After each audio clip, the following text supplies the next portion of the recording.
English నేర్చుకుని అనర్గళంగా మాట్లాడాలనుకుంటున్నారా? అయితే వెంటనే కాల్ చేసి రిజిస్టర్ అవ్వండి. నమస్తే, వెల్కమ్ టు సుమన్ టీవీ. నేను మీ సుమన్ టీవీ ఉషా. ఈ మధ్య కాలంలో మనం చాలా సందర్భాల్లో కొన్ని కేసుల గురించి వింటున్నాము. పిల్లలకి ఆస్తి పంపకాలు చేసిన తర్వాత పేరెంట్స్కి సంబంధించి ఏదైనా హెల్త్ ఇష్యూస్కి సంబంధించి బియాండ్ అయి వెళ్ళినప్పుడు ఖర్చులు ఏవైతే ఉంటుంటాయో వాటికి సంబంధించి దీన పరిస్థితికి వస్తూ ఉన్నాము. పిల్లలు చూడట్లేదు మమ్మల్ని, ఆస్తులు పంచి ఇచ్చేసామని చెప్తున్నారు. ఎప్పుడైతే మనం ఆస్తులు రాస్తూ ఉంటుంటామో మళ్ళీ మనకి ఏదైనా అత్యవసర పరిస్థితి ఉన్నప్పుడు పేరెంట్స్ పిల్లలు చేతులెత్తేసిన పరిస్థితుల్లో తిరిగి వెనక్కి తీసుకోవచ్చా? అసలు లా ఏం చెప్తుందో హైకోర్టు అడ్వకేట్ రవీంద్రనాథ్ గారు ఉన్నారు, ఆయన అడిగి తెలుసుకుందాం. నమస్తే రవీంద్రనాథ్ గారు. నమస్తే. పేరెంట్స్ పరిస్థితి కనుక మనం ఇప్పుడు చూస్తే ఈ జనరేషన్లో అత్యంత దయనీయంగా ఉందనే మాట్లాడుకోవాలి సార్. ఆస్తి పంపకాలు రేపటి రోజున మాకు ఏ విధంగా ఉంటుందని ముందే పిల్లలకి డివైడ్ చేస్తూ ఉన్నారు. బట్ ఎప్పుడైతే ఆస్తి పంపకాలు అయితే ఉంటుంటే ఒక ఏజ్ వచ్చిన తర్వాత పేరెంట్స్కి కొన్నిసార్లు అనుకోని సందర్భాల్లో హెల్త్ ఇష్యూస్ బియాండ్ అయిపోతున్నాయి. అంటే లేవలేని పరిస్థితి, కొంచెం ఎక్కువ మొత్తంలో డబ్బు ఖర్చు అయ్యే అవకాశం కనిపిస్తూ ఉంటుంది. అలాంటి పరిస్థితుల్లో మేము చూడలేమను, మేము ఖర్చు పెట్టలేమను, లేదంటే అనాథ శరణాలయానికి వెళ్ళిపోండను పిల్లలు చెప్తూ ఉంటుంటారు. అది చాలా పెయిన్గా ఉంటుంది పేరెంట్స్కి. వాళ్ళ ఆస్తులు ఏవైతే ఉంటుంటాయో ఇప్పుడు మాకు అవసరం అన్న పరిస్థితుల్లో తిరిగి రాసిచ్చిన ఆస్తిని వెనక్కి తీసుకోవచ్చా? ఉష గారు, వృద్ధాప్యం ఒక భయంకరమైన నరకం అండి. చిన్నప్పుడు పిల్లల యొక్క చేతులు పట్టుకొని వాళ్ళకి స్కూళ్ళకి కాలేజీలకి నడిపించి ఉద్యోగం అయిన తర్వాత మ్యారేజ్ చేసేదాకా పిల్లలు మనతో దగ్గరగా ఉన్నటువంటి ఒక ఫీలింగ్ కలిగి ఉంటారు. కానీ ఒక దశ దాటిన తర్వాత తమకి పిల్లలు అందుబాటులో లేరు, తమను అంటి పెట్టుకొని లేరు, ఎక్కడ ఉద్యోగాలు కావచ్చు, వ్యాపారాలు కావచ్చు, రకరకాల కారణాలతో అనేక ప్రదేశాలకు వెళ్ళిపోతారు. అప్పుడు ఏమైందంటే ఇన్ని సంవత్సరాలు 30-40 సంవత్సరాల పాటు తనతో పాటు అంటి పెట్టుకున్నటువంటి తన యొక్క బ్లడ్ రిలేషన్ ఏదైతే ఉందో ఎప్పుడే దూరం అయిపోతుంది తెలియని ఒక మానసిక వేదనకు అనుభవించి చిట్ట చివరిగా వృద్ధాశ్రమాలలో చనిపోయి ఎంతోమంది, దీనికి జాతి మత కులమత భేదాలు లేకుండా ఉన్నత స్థాయి, మధ్యస్థాయి, అధమ స్థాయి కాకుండా అన్ని రకాల వర్గాలు కూడా ఒక్కసారి వాళ్ళని కదిపితే కన్నీళ్ళు ధారాపతంగా వస్తాయండి. రీసెంట్గా మేము కొండాపూర్లో ఒక వృద్ధాశ్రమాన్ని టచ్ చేయాల్సిన పరిస్థితి వచ్చింది. అంటే మా గురువుగారు అంటే ఏబీకే ప్రసాద్ గారిని ఒక సందర్భంలో మాట్లాడాల్సిన సందర్భంలో మేము వెళ్తే అక్కడ ఆయన ఉన్నటువంటి పరిస్థితిని చూసి మాకే చాలా దయనీయమైన పరిస్థితి వచ్చింది. అంటే ఎందుకు మనం మాట్లాడుకుంటుంటే వృద్ధాప్యం అన్నది ఒక పెద్ద భయంకరమైనటువంటి ఒక శాపం అండి. ఏమీ చేయలేం పరిస్థితుల్లో. పేరెంట్స్ అందరూ కూడా ఏం కోరుకుంటున్నారంటే సార్, ఇవాళ రేపు కాలు చేయి పడిపోక ముందు దేవుడు మంచి చావు ఇస్తే బాగుండు, మేము మంచాన పడకుండా ఉంటే బాగుండు, అలాంటి చావు రావాలని కోరుకునే పరిస్థితి ఉంది సార్. అవునండి, కరెక్ట్. అంటే జరుగుతున్న సొసైటీలో కూడా వచ్చిండే నార్మల్ చేంజెస్ అండి. ముఖ్యంగా అమ్మాయిని ఏమో పై ఇంటికి పంపించాలనుకుంటారు, మనం ఉన్న స్థాయి కన్నా పెద్దింటికి పంపించాలనుకుంటారు. అబ్బాయినేమో కాస్త చిన్నింటిని తీసుకొచ్చి అమ్మాయి ఇప్పుడు లవ్ మ్యారేజెస్ అని అవన్నీ ఇవన్నీ వచ్చిన తర్వాత ఈ పిల్లలు తమ యొక్క బాగోగులు చూసుకోలేవారు. అంటే ఈ ఇంట్లో ఉన్న పెద్దవారి యొక్క బాగోగులు చూసుకోకుండా మేము న్యూక్లియర్ ఫ్యామిలీస్కి వెళ్ళిపోతాం, నేను నా భార్య, నాకు 2 పిల్లలు అనే స్థాయికి వచ్చేసాం మనం. ఈ వృద్ధుల్ని ఎక్కడంటే ఆ సొంత ఇళ్ళు, ఇప్పుడు చాలా ప్రాంతాలు ముఖ్యంగా హైదరాబాద్ లాంటి ప్రదేశాల్లో, ముఖ్యంగా ఓల్డ్ ఏరియాస్ ఉన్నట్టు అంటే పాత హైదరాబాద్ అని చెప్తున్నాను, ముఖ్యంగా ఆర్టీసీ క్రాస్ రోడ్డు ఇట్లాంటి ప్రదేశాల్లో, నల్లకుంట, రామ్నగర్, ఇప్పటికీ వృద్ధులు అక్కడే ఉండిపోయారండి. అంటే 70sలో ఆ ప్రాంతం బాగా డెవలప్ అయినప్పుడు అప్పటికి అది మోడర్న్ ప్రదేశం. ఇప్పుడు పిల్లలందరూ కూడా ఎప్పుడైతే మాదాపూర్ వచ్చేసారో ఈ పేరెంట్స్ని అక్కడే పెట్టేసి వీళ్ళు ఈ ప్రాంతానికి వచ్చేసారు.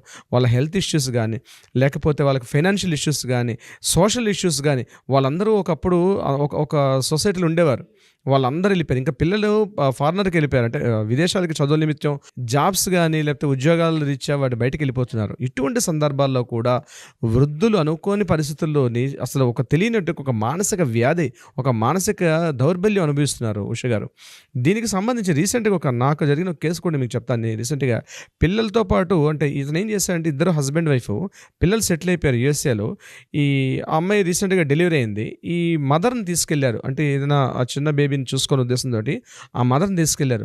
ఎంత దారుణం అంటే అమ్మని తీసుకెళ్ళాడు. అక్కడ ఆ అమ్మని పట్టించుకునే పరిస్థితి లేక ఆవిడ మొన్న ఫోన్లో మాట్లాడి, ఇక్కడ హస్బెండ్కి ఏదో సందర్భంలో ఒక 1 month తర్వాత మాట్లాడి, నేను ఈ మురికి కూపంలో ఉండలేకపోతున్నాను, నన్ను ఇక్కడి నుంచి తీసుకెళ్ళిపోండి అని చెప్పి వాళ్ళ హస్బెండ్కి, ఎవరికి, ఈ అబ్బాయి వాళ్ళ అమ్మ, నేను చెప్తున్నాను, అబ్బాయి వాళ్ళ అమ్మ వాళ్ళ ఫాదర్కి ఫోన్ చేసి, నేను ఇక్కడ ఉండలేకపోతున్నాను, నేను ఏదో మంచిగా ఉంటుందని చెప్పి ఇక్కడికి వచ్చాను, కానీ అటు కోడలు పట్టించుకోవట్లేదు, అబ్బాయి పట్టించుకోవట్లేదు, ఏదో ఇంట్లో కుక్క కుక్కకి వేసినట్టుగా సమయానికి ఇంత ఫుడ్ వేసేస్తున్నారు తప్పించి నా హెల్త్ కడిగితే ఎప్పుడో పొద్దున్న చెప్తే ఎప్పుడో సాయంత్రం ట్యాబ్లెట్లు లేకుండా అటు డయాబెటిక్, బీపీ రకరకాల సమస్యలతో బాధపడుతున్నానని చెప్పి ఆ లెటర్ని తీసుకొచ్చి నాకు మొన్న కోర్టులో కలిసినప్పుడు ఆయన మాట్లాడితే నేను అది చదివి చాలా బాధపడ్డాను. ఆయన రాసినటువంటి మెయిల్ ఉన్నాయి సార్, అలాంటి కథలు బయటికి రానివి ఎన్నో ఉన్నాయి. పేరెంట్స్ని అవసరాల కోసం వాడుకొని పక్కన పెట్టే పిల్లల్ని మనం చూసాము, తన్ని తరిమేసిన పిల్లల్ని మనం చూసాము. అంతకుముందు న్యూస్ పేపర్లలో తండ్రి చనిపోతే ఎంత ఖర్చులు అవుతాయో చెప్పండి, ఖర్చులకు పంపిస్తాము, మాకు సంబంధం లేదన్న కూతురు రాసిన ఒక న్యూస్ కూడా హైలైట్ అవ్వడం మనం చూసాము. ఇలాంటివి చాలా ఉన్నాయి సార్ పేరెంట్స్కి సంబంధించి. దీనికి ముఖ్యంగా కోర్టులు చట్టాలు ఏం చెప్తున్నాయంటే ముఖ్యంగా పిల్లలకి మన ఆస్తి పంపకాలు రాసేవాడు అంటే ప్రేమ మీద ముందు రాసిస్తారు. అటు ఇంటికి వచ్చిన కోడలు కావచ్చు, నా కొడుకు బాగుండాలి లేకపోతే నా కూతురు బాగుండాలి ఉద్దేశంతో ప్రాపర్టీస్ లేకపోతే ఇంట్లో ఉన్న బంగారం, ఇంట్లో ఉన్నటువంటి ఆస్తులు ఏవైతే ఉన్నటువంటి స్థిర చిరాస్తులు అన్నీ కూడా ఆ ప్రాపర్టీస్ అన్ని రాసిస్తారు. రాసేసిన తర్వాత మిమ్మల్ని బాగా చూసుకుంటాం డాడీ అంటారు, లేదా అమ్మాయి చెప్తాది, అబ్బాయి చెప్తారు, ఇట్లని చెప్తారు. కానీ చివరికి తన ఏజ్ వచ్చేసరికల్లా సరిగ్గా పట్టించుకోకుండా అనాథలాగా పగిలిపోతుంటే ఆ వృద్ధుల యొక్క బాధ ఒక వర్ణాతీతం. ఇటువంటి సందర్భాల్లో చట్టాలైతే సుముఖంగా ఉన్నాయి. ముఖ్యంగా దీనికి సంబంధించి సీనియర్ సిటిజన్స్ యాక్ట్ 2007 అని ఒక యాక్ట్ ఉంది. దీనికి సంబంధించి ఎలా ఉంటుందంటే ఈ యాక్ట్లో పూర్తిగా వృద్ధుల యొక్క అంటే 3 రకాలుగా ఉంటుంది. వాళ్ళకి ఆర్థికంగా చూసుకోవాల్సిన బాధ్యత ఉంటుంది, అదేవిధంగా వాళ్ళకి హెల్త్ పరంగా ఎటువంటి సమస్యలు వచ్చినా ఏం చేసినా వాళ్ళని ప్రొటెక్ట్ చేసిన బాధ్యత ఉంది. ఎట్ ద సేమ్ టైం ముఖ్యంగా గవర్నమెంట్ ఉద్యోగాలు ఇట్లా చేస్తే పింఛన్ వస్తుంది. వాళ్ళకి పింఛన్ రాని పక్షంలో వాడిని పూర్తిగా హెల్త్ పరంగా అన్ని రకాలుగా వాళ్ళని చూసుకునే బాగోగులు చూసుకునే బాధ్యత పిల్లల మీద పేరెంట్స్కి ఉంది. ఒకవేళ పొరపాటున ఏదైనా ప్రాపర్టీస్ వాళ్ళకి రాసేసామండి, ఇప్పుడు ఈ పరిస్థితిలో మాకు ఈవెన్ దో చిన్న మెడిసిన్స్ కొనుక్కోవడానికి కూడా 100 రూపాయలకి 50 రూపాయలకు కూడా బాధపడే పరిస్థితికి వచ్చేస్తాం అన్నటువంటి వృద్ధులు ఎవరైతే ఉన్నారో వారికి మనం చెప్పేది ఈ చట్టం పూర్తిగా రక్షణ కల్పిస్తుంది. ఎవరైనా పిల్లల ఆస్తిని ప్రాపర్టీస్ ఇచ్చినా ఇవ్వకపోయినా సరే చెప్తున్నాను, పిల్లల యొక్క బాధ్యత, ఎందుకంటే తల్లిదండ్రులను చూసుకోవాల్సిన బాధ్యత రక్షణ చట్టం ఉంది ఈ సీనియర్ సిటిజన్స్ యాక్ట్. ఇందులో ఏం చెప్తుందంటే సెక్షన్ 23 అని ఒక సెక్షన్ ఉంది. దీని ప్రకారం ఏంటంటే ఒకవేళ ప్రాపర్టీ రాసి ఇచ్చేసిన తర్వాత కూడా రాసి ఇచ్చేసాం కానీ ఇప్పుడు పిల్లలు మమ్మల్ని పట్టించుకోవట్లేదు అన్నప్పుడు కూడా మీరు ఫస్ట్ వేసిన క్వశ్చన్ అదే, ఆ రాసిచ్చిన ప్రాపర్టీని కూడా వెనక్కి మరలా తిరిగి తీసుకోవచ్చు. సెక్షన్ 23 ప్రకారం ఆ ఛాన్స్ ఉంది. సుప్రీంకోర్టు ఒక సైటేషన్లో కూడా క్లియర్గా చెప్పడం జరిగింది, పిల్లల బాగోగులు చూడనప్పుడు వారి యొక్క ఆస్తులు మీరు టచ్ చేసే అధికారం మీకు లేదు కాబట్టి ఇమీడియట్గా మీరు ఏదో రకంగా మీరు ప్రాపర్టీని రాసిస్తారు కానీ ఆ యొక్క ఆస్తుల్ని మరలా వెనక్కి తీసుకునే అవకాశం ఉంది. ఇది యాక్చువల్గా 2007 యాక్ట్ ప్రకారం సుప్రీంకోర్టు క్లియర్గా చెప్పింది. కోర్టు ద్వారా కానీ జిల్లా మ్యాజిస్ట్రేట్ గారు కానీ లెటర్ అపీల్ చేసుకుంటే ఇమీడియట్గా మీరు యొక్క డీటెయిల్స్ అన్ని చెప్పగలిగితే డెఫినెట్గా కోర్టు ముందుకు వస్తుంది. కోర్టు ద్వారా మళ్ళీ మీ ప్రాపర్టీ మళ్ళీ మీరు తిరిగి వెనక్కి పొందే అవకాశం ఉంటుంది. ముఖ్యంగా ఆర్థిక భరోసా ఉంది, ముఖ్యంగా ఆరోగ్యపరంగా కూడా భరోసా ఉంది. వీటి కాకుండా సామాజిక పరంగా కూడా చేసిన బాధ్యత ఉంది.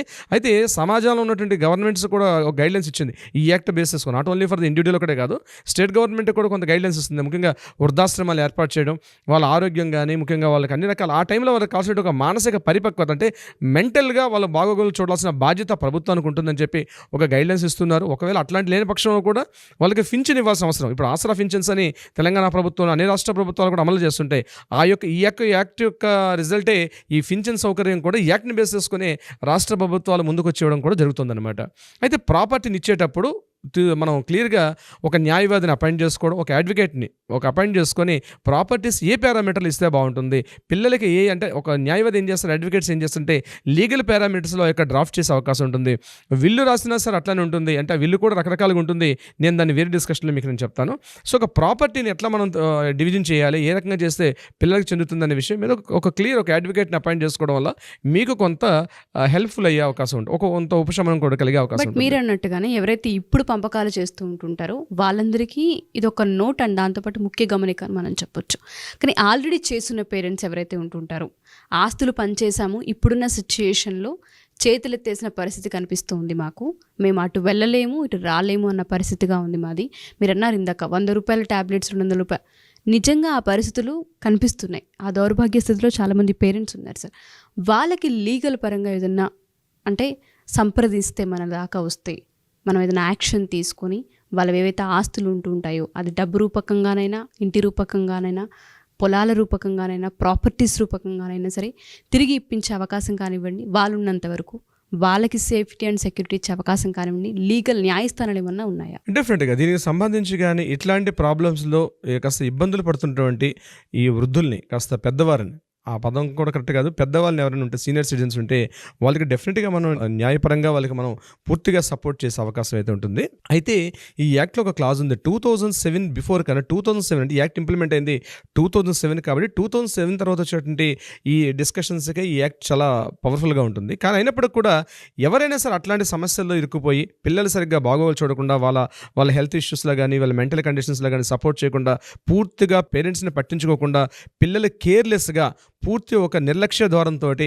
పట్టించుకోకుండా ఉన్నటువంటి స్థితిలో ఉన్నప్పుడు డెఫినెట్‌గా వాళ్ళకి న్యాయపరంగా వాళ్ళకైతే ఖచ్చితంగా వాళ్ళకి సలహా న్యాయపరంగా వాళ్ళకి ఒక రెమెడీ ఉంది, పరిష్కారం కూడా ఉంది. మనల్ని సంప్రదిస్తే కింద ట్రోల్ చేస్తున్న నెంబర్స్ని కాంటాక్ట్ చేయగలిగితే డెఫినెట్‌గా మన లీగల్ టీం వాళ్ళని అప్రోచ్ అవుతారు. వాళ్ళకి సరైనటువంటి న్యాయ పరిష్కారం దొరికే అవకాశం ఉంది. సో ఎవరైతే పేరెంట్స్ మా ఈ వీడియో చూస్తూ ఉంటుంటారో మీ దాకా మా ఈ వీడియో కనుక వస్తే మీరు ఖచ్చితంగా దీనికి సంబంధించి పరిష్కారం ఉంటుందని చెప్తూ ఉన్నారు అడ్వకేట్ గారు. మీరు ఖచ్చితంగా సంప్రదించవచ్చు.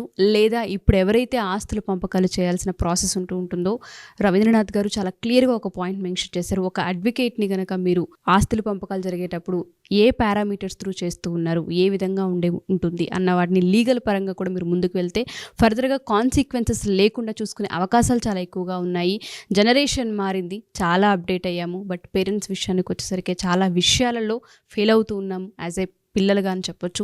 దీనికి సంబంధించి ఏదైనా పేరెంట్స్ సఫర్ అవుతూ ఉండి ఇబ్బందులు పడుతూ కనుక ఉండుంటే, మీ ఆస్తులు కనుక ఉండి పిల్లల దగ్గరే అవి స్ట్రక్ అయిపోయి ఉంటే, వాటి నుంచి రిలీఫ్ పొందాలి అనుకున్నా, ఖచ్చితంగా మీరు బయటపడాలి అనుకున్నా లీగల్ పరంగా సొల్యూషన్స్ ఉన్నాయి. మీరు డెఫినెట్గా రవీంద్రనాథ్ గారిని అప్రోచ్ అవ్వచ్చు.